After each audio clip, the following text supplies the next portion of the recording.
Let's talk about why this looks bad for EVE Online, and why I'm not sure if this is good or not for EVE Echoes.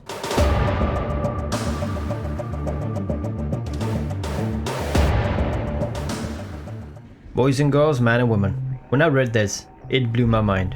Seriously, I would never expect this in a million years. A million years is a long time, so let's round it down to 2 years. I would never expect this in at least 2 years, or 1 year. There are some bizarre changes to EVE Online, but after thinking about it and finding some answers to my questions regards to this act, this might be for EVE Echoes more accurate than any roadmap that we will ever get.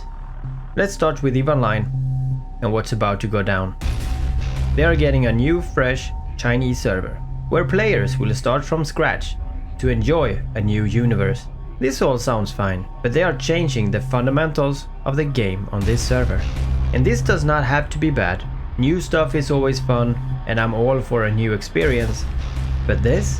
Let me explain. And, if you would, join me, the Deathless.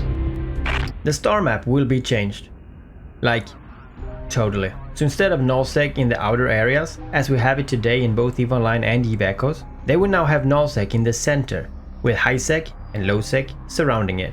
This is, in my opinion, neither good or bad. It's a change, and I think that can make it very interesting. They also will cut the numbers of systems in half, so there will be less empty space basically. And this one I'm not sure about, but I would say that doing this will make the lowsec and nullsec a lot more dangerous.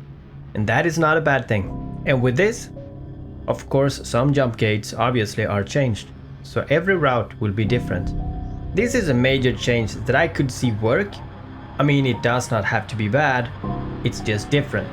And different can always be good. But what does this have to do with EVE Echoes? Just take it easy, I'm getting there. That is not all the changes. Also, highsec will be totally safe from other players. So you will not be killed in PvP or anything player based at all. Total safety. Exactly like EVE Echoes have today. Which I personally feel is a bit too safe in EVE Echoes. We could add some elements of danger to spice it up a bit, but that is me personally who thinks that. But not only that, what EVE Online also will do is have a new alliance system. And that system will have a limit to 4 corporations in every alliance. And the total of members will be 255.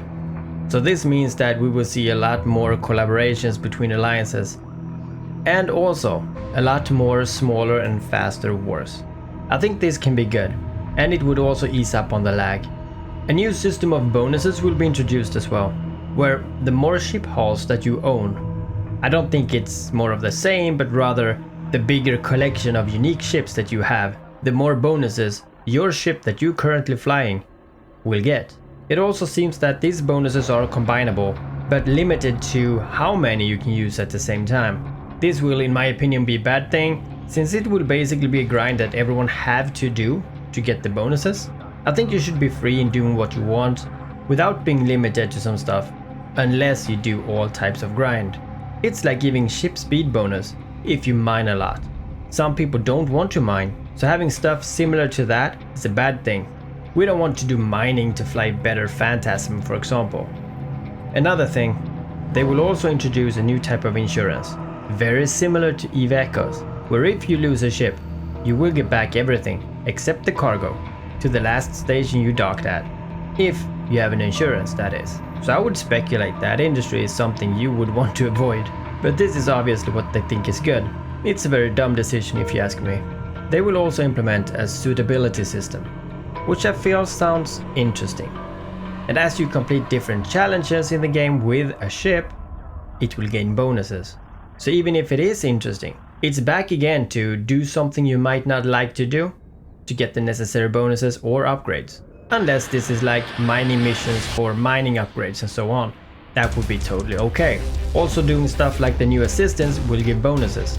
There are beacons that you can find in space, and here you can help with supply operations or join battles, and this will also grant bonuses. So anyway, as I was reading all of this, I asked myself, why? Because EVE Online is a great game, and it worked for so many years. Sure, some updates and add-ons and changes have shaped this game into what it is today. And even though it's controversial if it's good or not, it worked for a long time. And no one can say that this game isn't an amazing MMORPG that have evolved with time. But there must be a reason why they're changing or testing some new stuff. And I would not blame EVE Echoes for it. But does this not remind you of EVE Echoes? So for example, when we're asking for changes to EVE Echoes to be a little bit more like EVE Online, they instead want to change EVE Online into more EVE Echoes. What a f***. Now this is only going to affect the new Chinese server in EVE Online, and even if that goes well, I am positive that the Tranquility server is safe from all those changes. But is it possible that this can affect EVE Echoes? NetEase obviously have gathered data from parts of Echoes and want to try that into EVE Online New Dawn. And since EVE Echoes lack a bunch of things, and it's also run by NetEase, can this be our future? And if so, will it be good? And many of these new changes is something that we already got in EVE Echoes. So the question is, does EVE Echoes doing that well economically?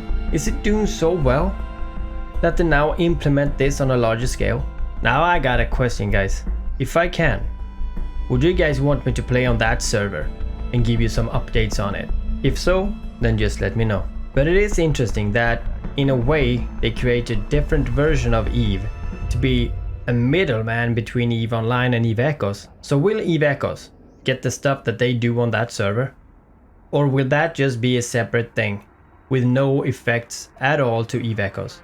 I must say that since this is the case now, and they obviously think that this is good, I think that all the stuff that we ask for in EVE Echoes might be further away than we thought.